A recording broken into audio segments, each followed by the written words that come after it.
అందరికీ నమస్కారం. నిన్న ఏదైతే చంద్రబాబు నాయుడు గారి మీద ఒక అక్రమంగా పెట్టిన కేసులో ఆయనకి మధ్యంతర బెయిల్ రావటం, ప్రపంచవ్యాప్తంగా ఉన్న తెలుగువారందరూ కూడా వారి యొక్క మద్దతుని చంద్రబాబు నాయుడు గారికి తెలియజేయటమే కాకుండా ఆయన చేసే న్యాయ పోరాటానికి ప్రతి ఒక్కరూ మద్దతు తెలియజేస్తూ నిన్నంతా కూడా బ్రహ్మాండంగా ప్రపంచవ్యాప్తంగా ఉన్న తెలుగువారు అందరూ సంబరాల్లో మునిగిపోయారు. ఇలాంటి పరిస్థితిని ముందే ఊహించిన జగన్మోహన్ రెడ్డి గారు చంద్రబాబు నాయుడు గారిని మరలా ఏదో ఒక కేసులో ఇరికించాలనే ఒక దురుద్దేశంతో అంతకు ముందు రోజు ఆయన మీద ఆనాడు తెలుగుదేశం ప్రభుత్వ హయాంలో రూపొందించబడిన మద్యం పాలసీలో ఏదో చిన్న చిన్న తప్పులు ఉన్నాయి అని చెప్పి మరొక కేసు రిజిస్టర్ చేయడం జరిగింది. ఈ ప్రభుత్వం దుర్మార్గంగా వ్యవహరిస్తుంది, చంద్రబాబు నాయుడు గారి మీద పలు అక్రమ కేసులు పెట్టి ఏదో రకంగా నిర్బంధించాలి ఆయనని చెప్పి తలంపుతో ఇట్లాంటి పిచ్చి కేసులన్నీ పెడతా ఉంది. దానికి ఉదాహరణగా గతంలో ఒక 4-5 కేసులు పెట్టారు. దాంతోపాటు నిన్న బెయిల్ వస్తుందేమోననే ఒక ఊహతో ముందుగానే మరో కేసు వారి మీద బనాయించడం జరిగింది. ఈ కేసు పూర్వపరాలు చూస్తే గత 4.5 సంవత్సరాలుగా జగన్మోహన్ రెడ్డి గారు మద్య నిషేధం అమలు చేస్తానని చెప్పి అధికారంలోకి వచ్చిన వైఎస్ఆర్ కాంగ్రెస్ పార్టీ ప్రభుత్వం మద్యం వ్యాపారంలో ప్రభుత్వాన్ని దించి ఏ రకంగా ప్రజల ఆరోగ్యాలతో చెలగాటమవుతుందో మనందరికీ తెలుసు. దీనికి గత 4.5 సంవత్సరాలుగా ఈ ప్రభుత్వం చేస్తున్న మద్యం మాఫియా వెనక, ఈ ప్రభుత్వ పెద్దల మద్యం మాఫియా వెనక ఎవరైతే సూత్రధారి పాత్రధారి ఉన్నాడో అదే వ్యక్తితో చంద్రబాబు నాయుడు గారి మీద ఒక ఆరోపణలు చేస్తూ ఒక దొంగ కేసు పెట్టించారు, ఒక తప్పుడు కేసు పెట్టించారు. ఆయనే ఈ వాసుదేవరెడ్డి. ఈ వాసుదేవరెడ్డి అనే అతను 2009 బ్యాచ్కి సంబంధించిన IRTS అధికారి, అంటే ఇండియన్ రైల్వే ట్రాఫిక్ సర్వీస్ నుంచి వచ్చిన అధికారి. ఈయనకి రాష్ట్రంతో కానీ లేకపోతే ఇక్కడ ఉన్న ప్రజల పరిస్థితుల మీద ఎటువంటి అవగాహన లేదు. ఈయన తెలంగాణ ప్రాంతానికి చెందిన వ్యక్తి. ఈయన్ని ఈ ప్రభుత్వం వచ్చిన వెంటనే మద్యం ద్వారా వేల కోట్ల రూపాయలు సంపాదించాలనే ఒక కుట్రతో ఈ అధికారిని ఇక్కడ తీసుకురావటం, ఈయనకి అన్ని బాధ్యతలు APPCL MDగా అలాగే డిస్టిలరీస్ కార్పొరేషన్కి చైర్మన్గా ఈయన పెట్టి మొత్తం కూడా ఒక కుట్రపూరితంగా వ్యవహారం నడిపిస్తూ ఉన్నారు.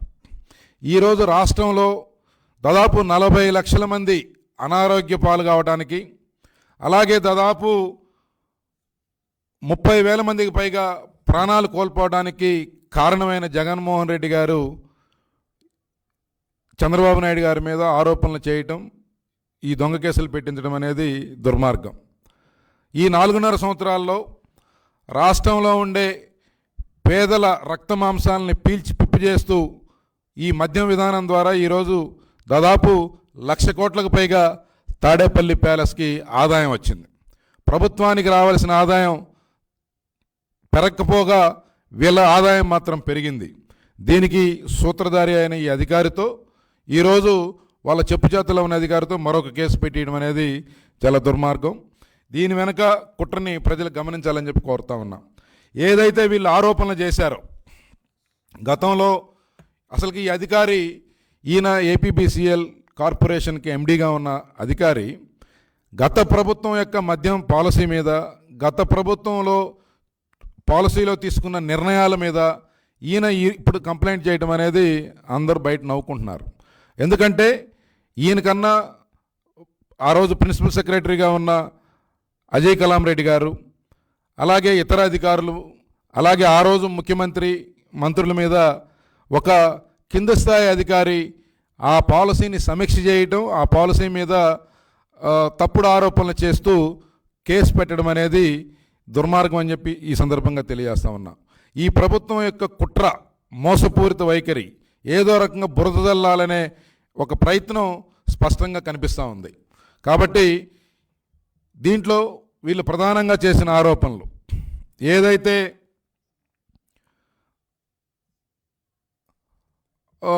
ఈ కొన్ని సంస్థలకి ఆర్డర్లు ఇచ్చేదానికి ఎక్కువ మొత్తంలో కొన్ని సంస్థలకే ఆర్డర్లు కట్టబెట్టారు గత ప్రభుత్వ హయాంలో అని చెప్పి వీరి ప్రధానమైన ఆరోపణ.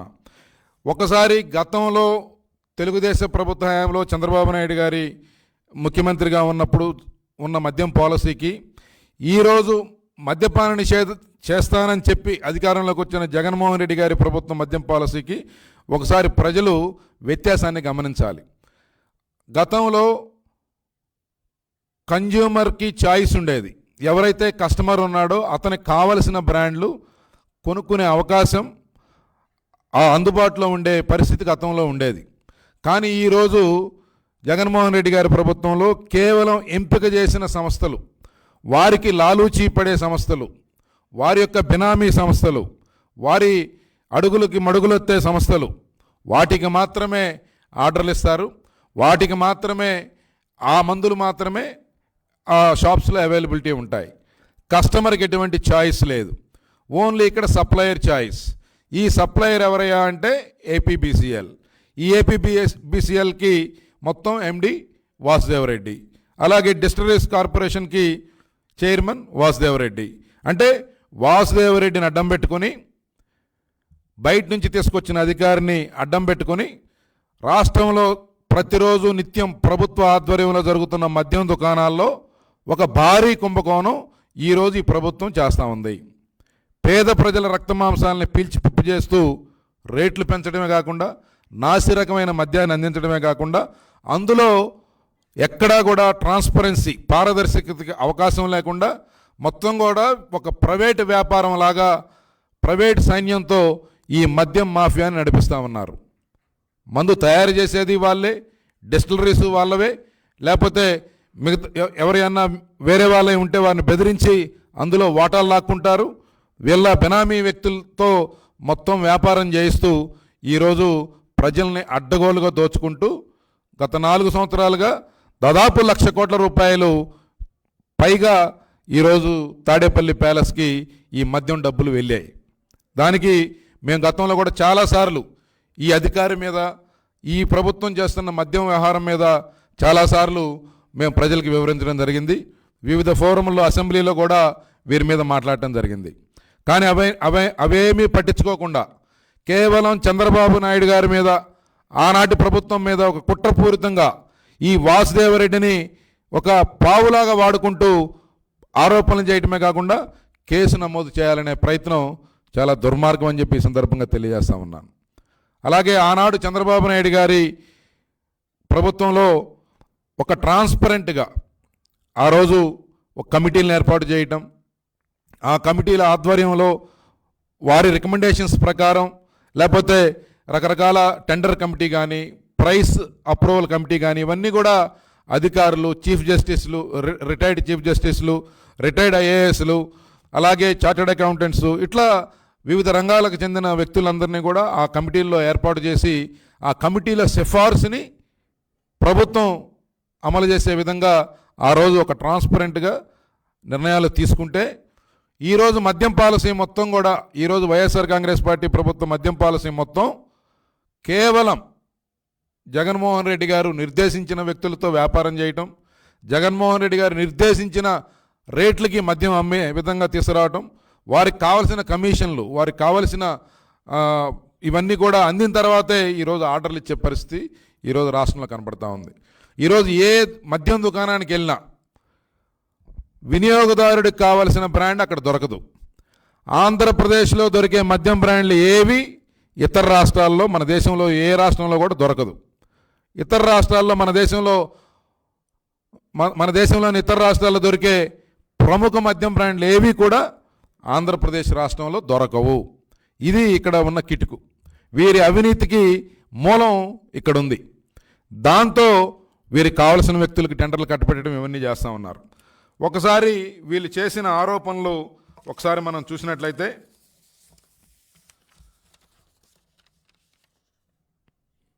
ఈ ప్రివిలేజ్ ఫీ ఏదైతే ఉందో దాన్ని రద్దు చేశారు అనేది ఒక ఆరోపణ. వాస్తవంగా గత ప్రభుత్వం ఒక విధానం తీసుకునేటప్పుడు ఉన్నతాధికారులు, ఆ రోజు అధికారులుగా ఉన్న అజయ్ కలాం రెడ్డి గారు, అలాగే ఇతర వ్యక్తులు, వీళ్ళందరూ కూడా వారందరి యొక్క రికమెండేషన్స్తో తీసుకునేవారు. అందులో భాగంగా ఆనాడు ఉన్న పరిస్థితుల దృష్ట్యా వీటి వలన ఈ ప్రివిలేజ్ ఫీ ఏదైతే ఉందో 8% ప్లస్ వ్యాట్, దీన్ని ఈ 6 టైమ్స్ యాన్యువల్ లైసెన్స్ ఫీ కన్నా ఎక్కువగా A4 కేటగిరీ షాప్స్లో కనుక అమ్మినట్లయితే దాని ద్వారా కొంత వారికి కొంత అడ్వాంటేజ్ ఉండేది. దీన్ని 2015-17 సందర్భాల్లో 6 నుంచి 10 టైమ్స్ పెంచాలి. తద్వారా ఈక్వాలిటీ, ఎందుకంటే ఒక వస్తువుని వేరువేరు రేట్లతో కొనటం వలన ఈ అసమానతలు వస్తూ ఉన్నాయి. తద్వారా చిన్న రిటైలర్స్ దెబ్బతింటున్నారు, వారికి నష్టం వస్తూ ఉంది. ఆ రోజు మద్యం షాపులు నడుపుతున్న వ్యక్తులు, చిన్న రిటైలర్స్ అందరూ కూడా నష్టపోతూ ఉన్నారు. కాబట్టి ఆ వ్యాపారం నుంచి వారు ఎగ్జిట్ అవుతూ ఉన్నారు. కాబట్టి వారి యొక్క ప్లీ మేరకు, అభ్యర్థన మేరకు ఆ రోజు ఆ నిర్ణయం తీసుకున్నారు. కానీ అప్పుడే ఈ షాప్స్కి అప్లికేషన్ ఫీ కింద 2 లక్షల రూపాయలు ఆనాటి ప్రభుత్వం విధించడం ద్వారా దాదాపు 1800 కోట్ల రూపాయలు ఒక్క సంవత్సరానికే ఆదాయం వచ్చేది. అలాగే అడిషనల్ ఎక్సైజ్ ట్యాక్స్ని 36% విధించడం ద్వారా చాలా అదనపు ఆదాయం ప్రభుత్వానికి వచ్చేది. అంటే ప్రభుత్వాలు నిర్ణయాలని ఒక పద్ధతి ప్రకారం తీసుకున్నప్పుడు వాటి వలన ఒక బెనిఫిట్ జరుగుతుంది, కొంతమందికి న్యాయం జరుగుతుంది, లేకపోతే ప్రభుత్వ ఆదాయం పెరుగుతుంది అనే వాటి మీద కొన్ని నిర్ణయాలు తీసుకుంటారు. ఆ తీసుకునేటప్పుడు ఆనాటి ప్రభుత్వం ఒక ప్రొసీజర్ ప్రకారం, ఒక పద్ధతి ప్రకారం ఫాలో అయింది. దాన్ని సమీక్షించే అధికారం కింద స్థాయి ఏపీబీసీఎల్ ఎండీగా ఉన్న వ్యక్తికి ఎవరిచ్చారు? అసలుకి అది కుదురుతుందా? ఎక్కడో అట్టడుగున కింద స్థాయిలో ఉండే ఒక వ్యక్తి ప్రభుత్వ పాలసీలని, ప్రభుత్వ విధానాలని, ఆ విధానాలు తీసుకున్న వ్యక్తుల్ని ఏ విధంగా క్వశ్చన్ చేస్తారు? ఇది చాలా, దీని వెనక ఒక రాజకీయ ప్రేరేపిత కుట్ర ఉంది కాబట్టే ఈ రకంగా వీరు కేసు పెట్టగలిగారు, లేకపోతే ఇది సాధ్యపడదు. ఒకవేళ కేసు పెట్టినా ఈ కేసులో అజయ్ కలాం రెడ్డి గారు ప్రధాన ముద్దాయి అవుతాడు. ఒకవేళ తప్పు జరిగింది అని భావిస్తే అక్కడ ఆ రోజు ప్రిన్సిపల్ సెక్రటరీగా ఉన్న అజయ్ కలాం రెడ్డి గారు దానికి బాధ్యులు అవుతారు. కానీ ఆయన పేరు పెట్టరు. కేవలం సెలెక్టివ్ ప్రాసిక్యూషన్, వీరందరూ వీళ్ళు ఎంపిక చేసుకొని ఎవరినైతే టార్గెట్ చేసుకుంటారో వారిని మాత్రమే కేసులో ఇరికిస్తారు. కానీ వీళ్ళకి అనుకూలంగా ఉండే అధికారులు, వీళ్ళ అడుగులకు మడుగులొత్తే అధికారులు ఎవరిని మళ్ళీ ప్రొటెక్ట్ చేస్తారు. కాబట్టి దీంట్లో బేస్లెస్ అని చెప్పి ఇది మేము తెలియజేస్తూ ఉన్నాం. అలాగే లేబుల్ రిజిస్ట్రేషన్కి ఒక ఎన్నికల సమయంలో లేబుల్ రిజిస్ట్రేషన్ కోసం కొన్నిటికి ఇచ్చారు, కొన్ని కొత్త బ్రాండ్లకి పర్మిషన్లు ఇచ్చారని. అది చాలా సింపుల్ ప్రాసెస్. ఆల్రెడీ మీకు లైసెన్స్ కనుక ఉండుంటే కొత్తగా బ్రాండ్స్కి అనుమతి తీసుకోవడానికి కేవలం లేబుల్ రిజిస్ట్రేషన్ చేసుకుంటే సరిపోతుంది. దానికి ఒక 1,00,000 రూపాయలు పూచికత్తుగా, 1,00,000 రూపాయలు ఫీతో ఎవరైనా సరే లైసెన్స్ హోల్డర్ లేబుల్ రిజిస్ట్రేషన్ చేసుకోవచ్చు. అది పెద్ద సబ్జెక్ట్ కాదు. ఈరోజు అవే సంస్థలకి దాదాపు 100కి పైగా బ్రాండ్లని ఈ ప్రభుత్వం, వైఎస్ఆర్ కాంగ్రెస్ పార్టీ ప్రభుత్వం ఇచ్చింది. మరి ఇదంతా ఒక సర్వసాధారణంగా జరిగే ప్రక్రియ, అందులో తప్పుపట్టడానికి ఏమి లేదని చెప్పి ఈ సందర్భంగా తెలియజేస్తా ఉన్నాం. అలాగే ఈ డిస్టిలరీస్ ఎస్టాబ్లిష్మెంట్ కోసం పర్మిషన్స్ ఇచ్చే దాంట్లో PMK distilleries, Visakha distilleries and మిగతా వాటికి దీంట్లో ఏదో తప్పు జరిగిందని చెప్పి వీరు ఆరోపణ చేశారు. యాక్చువల్గా దీనికోసం ఈ డిస్టిలరీస్ అప్రూవల్ కోసం ఏదైనా ప్రభుత్వం డైరెక్ట్గా ఈ డిస్టిలరీస్ని అప్రూవల్ చేయదు. ఆ రోజు ఒక కమిటీని ఏర్పాటు చేశారు. ఆ కమిటీలో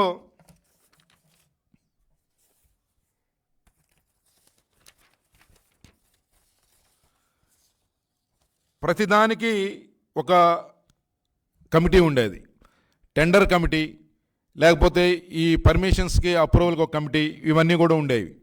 వాటిట్లో రిటైర్డ్ జడ్జిలు, రిటైర్డ్ ఐఏఎస్ అధికారులు, చార్టెడ్ అకౌంటెంట్లు వీళ్ళందరూ కూడా మెంబర్లుగా ఉంటారు. ఏదైతే ఈ రాష్ట్రం విడిపోయిన తర్వాత తెలంగాణ రాష్ట్రంలో ఎక్కువ డిస్టిలరీస్ ఉన్నాయి, ఆంధ్రప్రదేశ్ రాష్ట్రంలో తక్కువ ఉన్నాయి. ఇక్కడ ఉండే అవసరాలని మీట్ కావడం కోసం ఎవరైనా ముందుకు వస్తే పర్మిషన్స్ అన్నీ అక్కడ ఉన్న ప్రాక్టీసెస్ అన్నీ అడాప్ట్ చేసినప్పుడు, వారికి అన్ని అర్హతలు ఉన్నప్పుడు ఆ సంస్థలకి పర్మిషన్ ఇవ్వడం సర్వసాధారణం. ఇది కూడా ఆ కమిటీ అప్రూవల్ ఉంటుంది, డిపార్ట్మెంటల్ ఎంక్వైరీ ఉంటుంది, వారందరి సిఫార్సు మేరకి క్యాబినెట్లో అప్రూవ్ చేసి తర్వాత పర్మిషన్స్ ఇస్తారు. దీంట్లో కూడా పెద్దగా ఇదేం లేదు. ఏదైతే వీళ్ళు పిఎంకే డిస్టిలరీస్, విశాఖ డిస్టిలరీస్ చెప్తున్నారో అవన్నీ కూడా ఈరోజు ఈ ప్రభుత్వం పెద్దల ఆధీనంలో వారి కనుసన్నల్లో నడుస్తూ ఉన్నాయి. అలాగే ఎస్పీవై డిస్టిలరీస్కి ఆ రోజు రాష్ట్రం విడిపోయిన తర్వాత మనకి రాయలసీమ ప్రాంతంలో, వెనుకబడిన ప్రాంతంలో ఉన్న పెద్ద డిస్టిలరీ అది. అక్కడ అది కాయలాపడిన సంస్థగా ఉంది. వారు అభ్యర్థన మేరకి కొంత ఇంట్రెస్ట్ వేవరు, తర్వాత వారు కట్టవలసిన బకాయిల్ని ఇన్స్టాల్మెంట్లో కట్టేటట్టు ఆ రోజు ప్రభుత్వం నిర్ణయం తీసుకుంది. ఇది కూడా క్యాబినెట్లో అప్రూవ్ చేసి దాన్ని ఒక ప్రొసీజర్ ప్రకారం చేశారు. వాస్తవంగా ఆ వెనుకబడిన ప్రాంతంలో ఉన్న పరిశ్రమని ఆదుకోవడానికి కొంత రిలాక్సేషన్ ఇచ్చిన మాట వాస్తవం. దాంట్లో తప్పు పట్టడానికి ఏం లేదు. ఆ సంస్థను కాపాడాలి, ఆ సంస్థలో పనిచేసే ఉద్యోగస్తులు వీరందరి యొక్క జీవితాలను దృష్టిలో పెట్టుకొని కొంత వెసులుబాటు కల్పించారు, అంతేగాని వాళ్ళకి ఏమి దోచిపెట్టింది ఏమి లేదు. ఇప్పుడు అదే ఎస్పీవై డిస్టిలరీస్ని ముఖ్యమంత్రి గారి బంధువులు, ముఖ్యమంత్రి గారి అనుచరులు, ముఖ్యమంత్రి గారి కనుసన్నల్లో ఈరోజు అక్కడ దాదాపు 14 లక్షల లీటర్లు మద్యం ప్యాకింగ్ జరుగుతూ ఉంది. వీరికి సంబంధించిన ఎంపిక చేసిన సంస్థలకి అక్కడ ప్యాకింగ్ చేసుకునే వెసులుబాటు కల్పించారు. ఈరోజు ప్రధానంగా ఎక్కువగా ఈ ప్రభుత్వ మద్యం దుకాణాలలో అమ్మే మద్యంలో ఎక్కువ భాగం ఎస్పీవై డిస్టిలరీస్లోనే తయారవుతూ ఉంది. కాబట్టి కేవలం ఈ ఆరోపణలు రాజకీయ ప్రేరేపితమైనవి.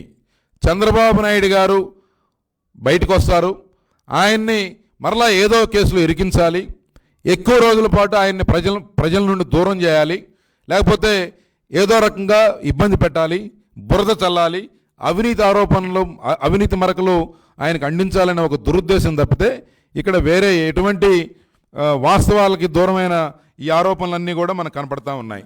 వీటితో పాటు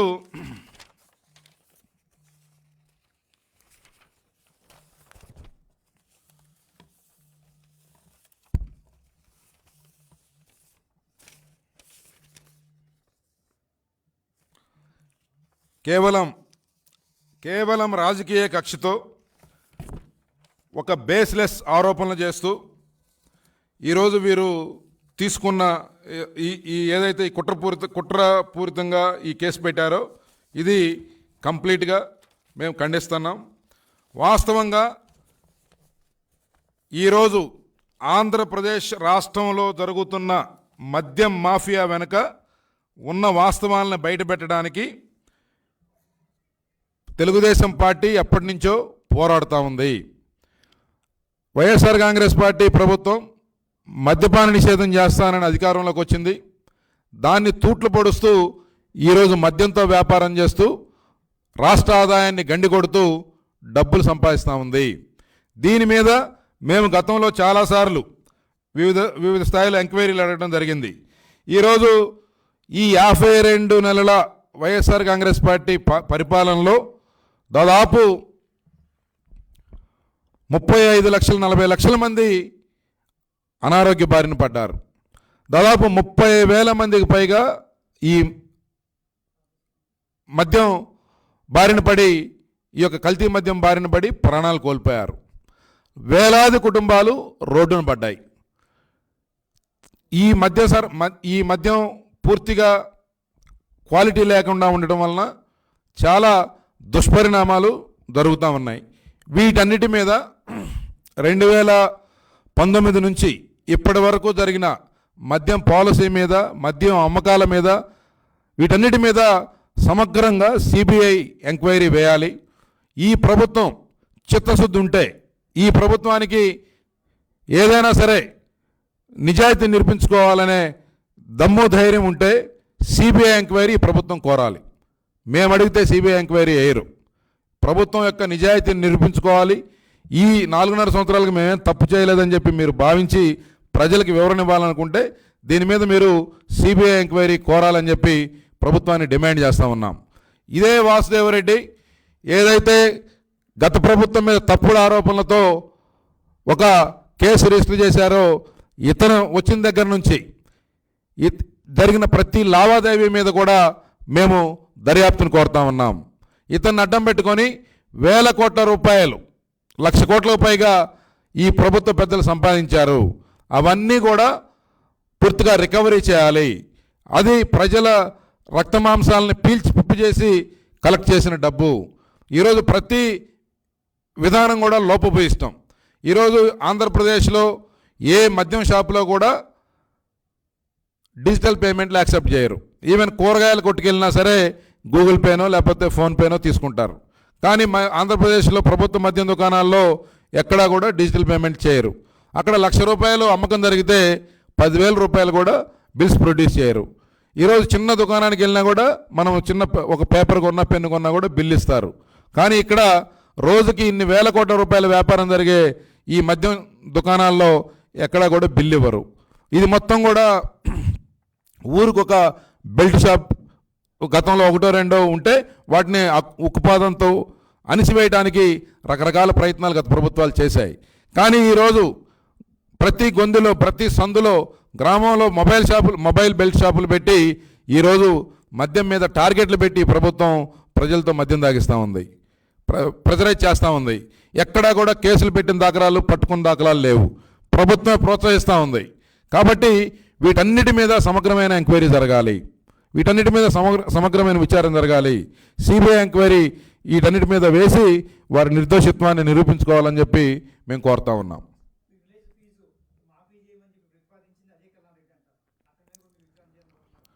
వాస్తవంగా ఈ ప్రివిలేజ్ ఫీజు ఏదైతే ఉందో దీన్ని రద్దు చేయడానికి ఆ రోజున్న పరిస్థితుల దృష్ట్యా ఆ రోజు ప్రభుత్వాలు నిర్ణయాలు తీసుకున్నప్పుడు దీన్ని రికమెండ్ చేసింది కూడా ఆ రోజు ప్రిన్సిపల్ సెక్రటరీగా పనిచేస్తున్న అజయ్ కలాం రెడ్డి గారు.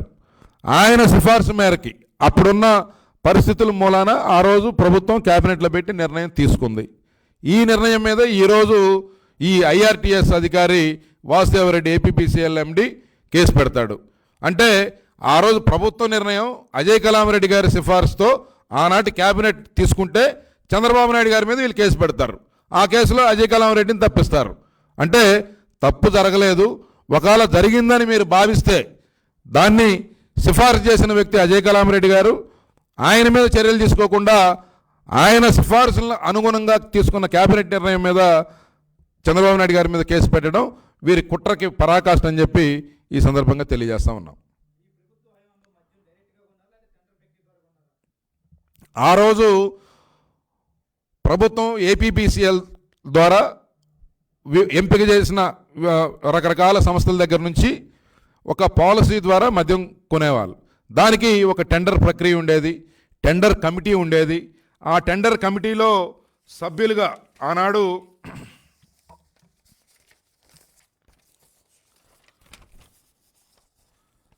టెండర్ కమిటీ చైర్మన్గా హైకోర్టు రిటైర్డ్ జడ్జి ఉండేవాళ్ళు. దీంట్లో ఆ రోజు జస్టిస్ రామానుజం గారు, అలాగే రిటైర్డ్ ఐఏఎస్ అధికారి బాలసుబ్రహ్మణ్యం గారు, ఆ రోజు చార్టెడ్ అకౌంటెంట్గా ఉన్న ఆంజనేయులు గారు, వీరందరూ కూడా ఆ టెండర్ కమిటీ సభ్యులుగా ఉండేవాళ్ళు. ఈ టెండర్ ప్రక్రియ ద్వారా ధరలను నిర్ణయించిన తర్వాత వాటన్నిటిని కూడా బ్రాండ్ల వారీగా వాటన్నిటిని కూడా ఒక జీవో రిలీజ్ చేసి దాదాపు 33 డిపోలకి ద్వారా ప్రొక్యూర్ చేసేవాళ్ళు. ఇక్కడ ఆనాడు తెలుగుదేశం ప్రభుత్వ హయాంలో చాలా ట్రాన్స్పరెంట్గా ఒక పద్ధతి ప్రకారం జరిగేది. ఆనాడు ఎప్పుడు కూడా ఎక్కడా కూడా ఒక చిన్న ఆరోపణ కూడా రాలా. ఏదైతే ఎంపిక ఆ రోజు సెలెక్ట్ అయిన సంస్థలు లేకపోతే ఎవరైతే ముందుకు వస్తారో సప్లై చేస్తామని చెప్పి వారికి ధరలు నిర్ణయించిన తర్వాత టెండర్ కమిటీ అప్రూవల్ చేసిన తర్వాత వాళ్ళు సప్లై చేసుకునేవాళ్ళు. కస్టమర్కి ఛాయిస్ ఉండేది. కస్టమరు ఆ షాపుల దగ్గరికి వెళ్ళి ఏ బ్రాండ్ కావాలో అది కొనుక్కునే అవకాశం ఆ రోజు ఉంది. సప్లై చేసిన తర్వాత ఈ సరుకు అమ్ముడు పోయిన తర్వాత మాత్రమే ఆ కంపెనీలకి పేమెంట్ జరిగేది. ఏదైనా స్టాకు మిగిలిపోయి ఉంటే కంపెనీలు వెనక్కి తీసుకునేవి. ఇదంతా కూడా ఎక్కడ ప్రభుత్వానికి సేల్స్ కొనుగోలులో కానీ అమ్మకాల్లో కానీ ఎక్కడా ప్రభుత్వానికి సంబంధం లేదు. కేవలం కన్జ్యూమర్ చాయిస్ ప్రకారం, ఆ వినియోగదారుడి కోరిక ప్రకారం అతనికి ఇష్టమైన బ్రాండ్లన్నీ కూడా అందుబాటులో పెట్టడం వరకే ఆ రోజు ఏపీబీసీఎల్ బాధ్యత. ఆ రోజు ప్రభుత్వం వాటన్నిటిని కూడా పద్ధతి ప్రకారం టెండర్ కమిటీ ఆధ్వర్యంలో నిర్వహించింది. కానీ ఈరోజు ఎంపిక చేసేది వాళ్ళే. వారికి కావాల్సిన సంస్థలకు మాత్రమే ఆర్డర్లు ఇస్తారు. ఈరోజు భారతదేశంలోని మిగతా 28 రాష్ట్రాల్లో దొరికే ఏ రకమైన బ్రాండ్లు కూడా ఆంధ్రప్రదేశ్ రాష్ట్రంలో దొరకవు. కేవలం వీళ్ళకి సంబంధించిన సంస్థలు, వీరికి సంబంధించిన వ్యక్తులకు సంబంధించిన కంపెనీలకు సంబంధించిన బ్రాండ్లు మాత్రమే ఇక్కడ దొరుకుతాయి. ఇవి వీరు వేరే రాష్ట్రాల్లో అమ్మరు. ఇది పూర్తిగా ఇక్కడే అవినీతికి అవకాశం, ఇక్కడే వేల కోట్ల రూపాయలు ముఖ్యమంత్రి గారు సంపాదించడానికి అవకాశం ఏర్పడింది.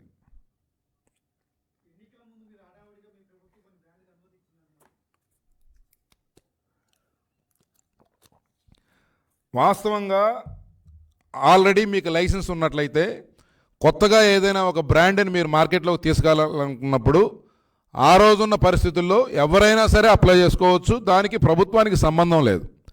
మీరు ₹1,00,000 ఫీజు కడితే మీ లేబుల్ రిజిస్ట్రేషన్ కనుక చేసుకున్నట్లయితే ఆ బ్రాండ్ని మార్కెట్లోకి రిలీజ్ చేయొచ్చు. అది ఒక నిరంతరం జరిగేదే.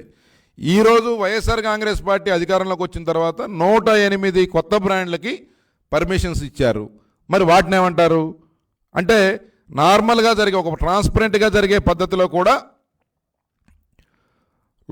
లోపం లేకుండా ఆనాడు జరిగితే ఈరోజు కేవలం వీరి యొక్క సంబంధించిన వ్యక్తులకు మాత్రమే, వీరికి సంబంధించిన కంపెనీలకు సంబంధించిన బ్రాండ్లకు మాత్రమే పర్మిషన్స్ ఇస్తున్నారు, కానీ వేరే వాళ్ళని ఎంకరేజ్ చేయట్లేదు.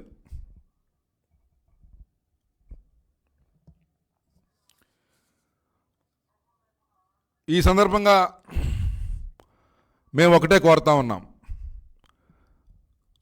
లక్షల కోట్ల రూపాయల అవినీతి కుంభకోణం ఆంధ్రప్రదేశ్ మద్యం మాఫియాలో జరుగుతూ ఉంది. దీంట్లో ప్రజల ఆరోగ్యం కూడా దుష్పరిణామాలు చూపెడతా ఉంది. ఇక్కడ వేల కోట్ల రూపాయలు చేతులు మారుతూ ఉన్నాయి. దీని వెనుక పూర్తిగా లోపభూయిష్టం. ఈ అన్ని ప్రక్రియల మీద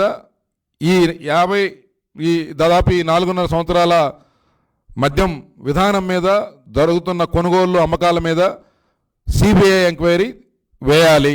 ఇది ప్రభుత్వం ముందుకు వచ్చి కేంద్రాన్ని సిబిఐ ఎంక్వైరీ కోరాలని చెప్పి మేము డిమాండ్ చేస్తూ ఉన్నాం. థ్యాంక్ యూ అన్నాడు.